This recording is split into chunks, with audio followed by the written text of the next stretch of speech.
fight fans? This is Capital Combat. The name says it all. I'm Rob Jarrell, and I'm gonna take some time out. I just finished watching the Adonis Stevenson versus Andrejz Fonfara 2, in which Andrejz Fonfara got knocked out, and also the eleider Storm Alvarez taking on Jean Pascal in a eliminator. Well, let's say an eliminator match for the WBC title, which Adonis Stevenson holds. So starting off with and also the light heavyweight division, because it's a deep and it's a very deep division. It's a very talented division. Sorry, it's a little late, so you may get some ums and some pauses. So just kind of stick with me. But just to go with the fight, a lot of Alvarez, who is a very good fighter. He's a very steady, solid fighter. Has been pretty much putting off challenging for Adonis Stevenson's WBC title. If I'm not mistaken, he has been the mandatory for Adonis Stevenson over the last year and a half. And instead of taking on Adonis Stevenson, eleider Alvarez has taken on Jean Pascal. I think he had an interim fight versus what's this guy's name? A no-hoper, Norbert Dabrowski. He's taking on Lucian Butte, a Robert Barrage, and Isaac Chalimba. And that's going back to November of 2015. That is a long time not to consistently take step-aside money, stay busy, take step-aside money, stay busy without taking your championship fight. And they probably have been paying him very well. He's out of Colombia, and he beat a game but shot-worn Jean Pascal in a unanimous decision. And a lot of Alvarez is a good fighter. He has a nice, fast jab. He likes to work off that jab. That is his main weapon. Is throwing that jab, kind of encroaching in his opponent's space. Just light steps, but just putting himself just in range. He doesn't fight on the inside. Really doesn't even fight from mid-range. He likes to fight from the outside. Get in, get out. He'll throw that jab, bury up the speed through a feint, and then he likes to follow with the right hand. Pretty much blinding his opponent. He doesn't fight on the outside at all, and it seems like he's surprised when he lands. Going up against Jean Pascal. Jean Pascal is not the most aesthetically pleasing fighter. He has the look. He's muscular. He's explosive. He has the physical gifts, but between his height at 5'10" and the fact that he's not really an accurate puncher. He's been able to overwhelm people with his physical gifts. He's very explosive. I'm not talking about with his fists, but from his feet, he can get to you very quickly. And there were some rounds where he took rounds from eleider Alvarez just by going to the body and exploding, and he did land. But Alvarez, having the longer reach, being taller, was able to out jab and jab with Pascal and get to him. He also landed a few good right hands, counter jabs and counter right hands, which shook up Pascal. But we know, aside from his fight with Kovalev, where he was stopped, he hasn't really been knocked out. He got knocked out again by Kovalev, retired and knocked out. So, and we know he's the biggest puncher just about in the division. But what Pascal did show was that when he got on the inside, he could rough up Alvarez, he could land consistently, and he could go to the body. And that's not good, because the guys in this division, especially the more skilled ones, are going to be able to fight mid-range to inside, maul them, go to the body, and really work to the body. And he can be timed, because he could get a little bit cheeky, get caught at mid-range or close range when he stepped in too far and can't get out and get caught. That's not good. We know guys who are heavy-handed like beterbiev, Kovalev, gvozdyk are going to be able to land on the inside. But eleider Alvarez, he should be taking this next fight versus Adonis Stevenson, which I'm a little excited to see, just to see what he's made of. He's about 33 years old. Him, like Sullivan Barrera, are two guys who are mostly older than their opponents, even though they seem like they're always in the prospect or contender stage. Remember, if I'm not mistaken, Kovalev is only about 31 or 32 years old. Oh, he's 34, and Andre Ward is 33. Yeah, me and him are about the same age. We're both Pisces. So, but yeah, he's about 33. So it's pretty much now and never for him. But a guy like Alvarez, his best wins to date, again, are Pascal, Lucien Butte, and Isaac Shalimba. Everyone else was just kind of like there. And because he's not really a big knockout artist, he did knock out Lucien Butte, but he's 23-0 now with 11 KO. So he's not a big puncher. He's a solid puncher. He can really stab with that jab, but he's just not a knockout artist, even though he can land a hard right hand. It's just not going to really shake you. And then we had the fight with Adonis Stevenson. Now, I know what everyone is saying. Adonis Stevenson hasn't really fought anyone, blah, blah, blah. He's been running. He's been ducking his biggest challenges. Granted, let's be honest. He hasn't been taking on his best challenges. We know at light heavyweight ever since his fight with Chad Dawson, where he knocked him out and became the lineal champ and the WBC champ. That was after Dawson lost to Andre Ward by knockout. Moved back up, got blitzed in one round, if I'm not mistaken, with the left hand. And just to say this, he did the same thing to Fonfara. Fonfara was trying to push him back, like in his first fight, and he didn't really commit to the right hand that he threw at Stevenson. And he paid for it because it was low. And Stevenson, and I know everyone talks about he's not skilled, he's not really that good, such and such. Okay. Understandable. I understand what you're saying. But he's still able to land that left hand. His left hand is just about as automatic and as powerful as any left hand, any power hand in boxing.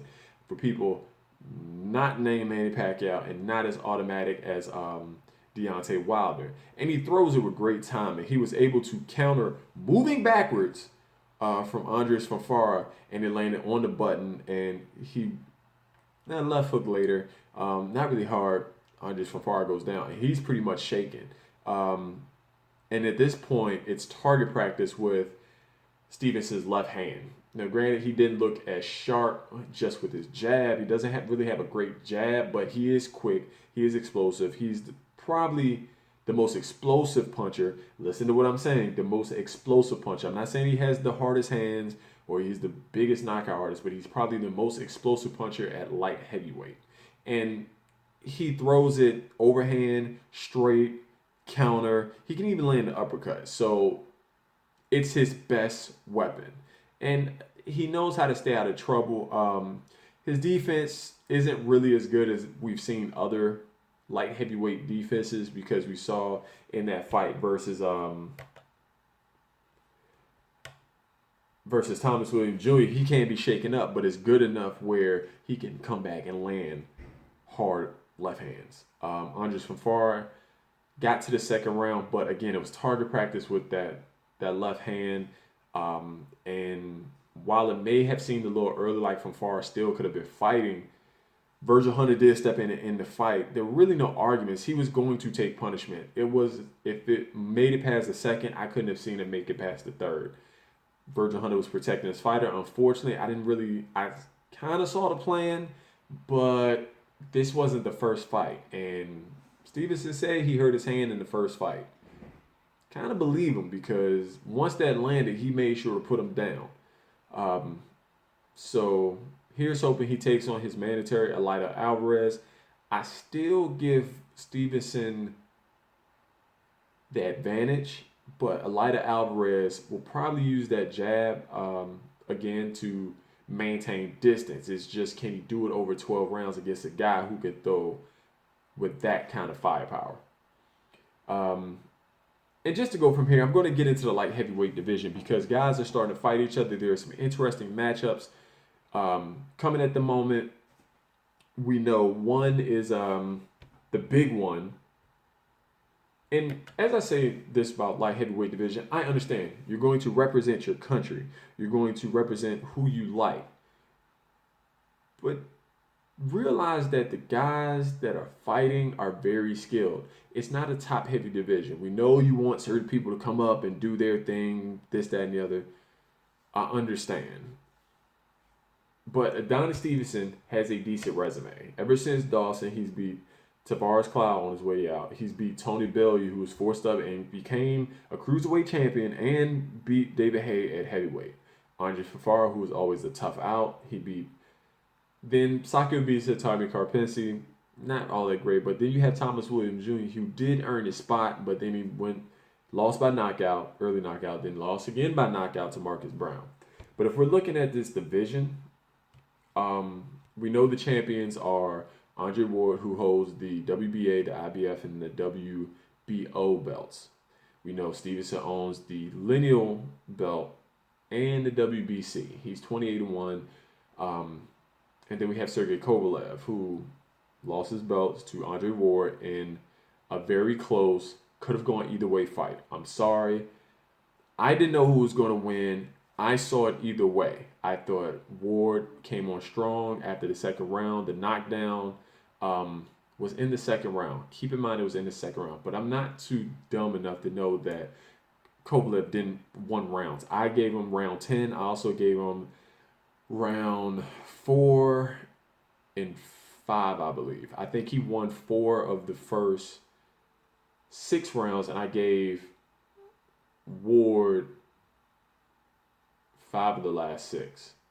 I know Kovalev won 10. I think there could have been arguments for, I believe, 9 and 12. So it depends on what you were looking for and who you gave the benefit of the doubt. Could have gone either way. 114, 113 was definitely fair. If it was the same way the other way, I wouldn't have been mad. That's just how that kind of fight. And I've seen people talk about, oh, the judges are all American. Well, I mean, they don't pick the judges. The commissions do. And you have the third man in the ring. Well, they might pick him, but I've heard someone say, oh, he's going to be more fair, so Kovalev has the advantage, or this judge looks for this, or he likes this, so it's going to be more advantage Sergey Kovalev. How are you unbiased and say, oh, well, this person will have the advantage because of the judges? Look for unbiased judges and say, hey, they're going to call it fair. Don't say it's fair just because they're looking for this and it will go to Kovalev. You're making your point invalid, but neither here nor there. Then let's just look at how deep the light heavyweight division is. We have Joe Smith Jr., who's made a name for himself, is going to make money. He's going to have a money fight. He fights Sullivan Barrera, whose only loss was to Andre Ward, and he had a great win versus Vyacheslav Shabransky, who, again, still pretty raw, needs to improve, and Sullivan Barrera showed that. Joe Smith Jr. and Sullivan Barrera will be fighting, if I am not mistaken, bear with me, I want to say it's July 15th. That is going to be a good fight because Barrera is more skilled, but we know that Joe Smith Jr., if nothing else, hits hard as hell. Two guys also in the division that I am very high on. And going back to Sergey Kovalev, Hakeem and I are going to do the breakdown of this fight and see what Andre Ward and Sergey Kovalev have to do to make adjustments to win the rematch. So we have two guys that I'm very high on. Oleksander Gvozdyk, who, if you know anything about Ukraine, has probably the best Euro boxing school, and along with Lomachenko and Usyk, Gvozdyk, those are the 3 best fighters out of that country, not named Klitschko. Say what you want. I love how they fight. They fight great offensively and defensively responsible. They hit hard and they know when to go for stoppages. But you have Oleksander Gvozdyk, who should be fighting someone fairly soon. I'm not sure who it's going to be. And then we have Artur Beterbiev, who is 11-0, and gvozdyk is 13-0. But they're so seasoned and they're so good that they're no longer prospects. Those guys are in contender status and should be challenging for a belt within the next 2 fights. I can see them fighting a Eric Skolin, a Jürgen Browne, a Dmitry Bivol, who has a fight coming up on the Ward Kovalev card against Cedric Avenue. The winner of that, I believe, is fighting either gvozdyk or more than likely Nathan Cleverly. Bivol is good, but I don't think he's as good as, say, your Sullivan Barrera, your gvozdyk, your Beterbiev, and even your Marcus Browne, who does have a fight coming up against Shawnee Monaghan, which should be a decent fight. They're both undefeated. I'm picking Browne, but the winner is definitely going to take that next step up. And like I said, we'll probably fight a Barrera, a gvozdyk, a Joe Smith Jr., a Beterbiev. Eric Skolin is kind of sticking around, but he really doesn't have any notable wins on his record. We also have a Dominic Basil out of Denmark, who again doesn't really have any notable wins. These are guys who are fighting overseas, and it's time for them to take that next step up. Dmitry Bivol, who's only 10-0, is ready to take that step up. I'm not so certain about Basil or Basel. If you are from Denmark, please correct me. Please do. I don't mind. Marcus Browne has a good win versus Thomas Williams Jr., but he really went tooth and nail with, and I really don't want to screw up my man's name, but Kalachik. Excuse me, I'm going to find this guy's name, and I'm going to see how to pronounce it, because I hate. They never have a.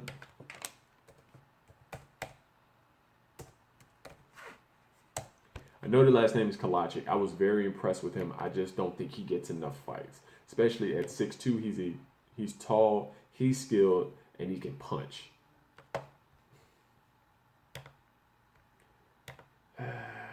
And he's from Serbia. They're just going to screw that up. Radivoje Kalachik. That's what I'm going with. But I really like him as a fighter. He went tooth and nail. It was a split decision with Marcus Browne. I personally thought that he got jobbed. I thought he lost to Marcus Browne. But I'm not a judge. There's a reason I'm not a judge. I'm also not in the ring getting hit. So, but that's what I have. I think those are the guys that you really need to watch out for in the light heavyweight division. There are some guys that are going to stick around. I think you have to bring up Vyacheslav Shabransky slowly. He can fight, but he's still very raw. So after that knockout loss to Sullivan Barrera, not soft touches, but some guys where he can go rounds, practice a few things, work on his footwork, which is a big thing. So we're looking for that. Chad Dawson just lost to Andrejz Fonfara. We don't know what he's going to do. He's done. Isaac Chilemba got knocked out by gvozdyk in impressive fashion. Browne, again, cleverly is, to me, toward the bottom of the division, but between his volume punching and he's very tough, except for that loss to Kovalev and Fonfara, he's always going to be in there. And if he fights Bivol, I think if Bivol wins, he's definitely going to take us the next step up. If Cleverly wins, he's going to have to start fighting guys like Kovalev. Well, he doesn't want Kovalev again. I don't even think he wants Beterbiev and gvozdyk either. So tell me what you think. How do you view this division? It's super deep. There's some guys that are coming up out of Europe that are going to be good. I can't really see anyone else undefeated maybe Mike Lee, but he doesn't really fight that often, the ex-football player. Those would be the biggest names, and the rest are just kind of hanging around and losing to those guys. So tell me what you think. What do you think about the light heavyweight division? What do you think about Adonis Stevenson versus Jean Pascal? And what do you think about Eleider Alvarez's chances if he does make that fight with Adonis Stevenson? And stay tuned. Hakeem and I will bring our thoughts again on what adjustments can be made by Sergey Kovalev and Andrzej Wars in their rematch coming next Saturday. We should have it out by Monday. You can break it down, you can watch the video, and you can tell us what you think. Until next time, bye. And you already lost. They don't seem to see that every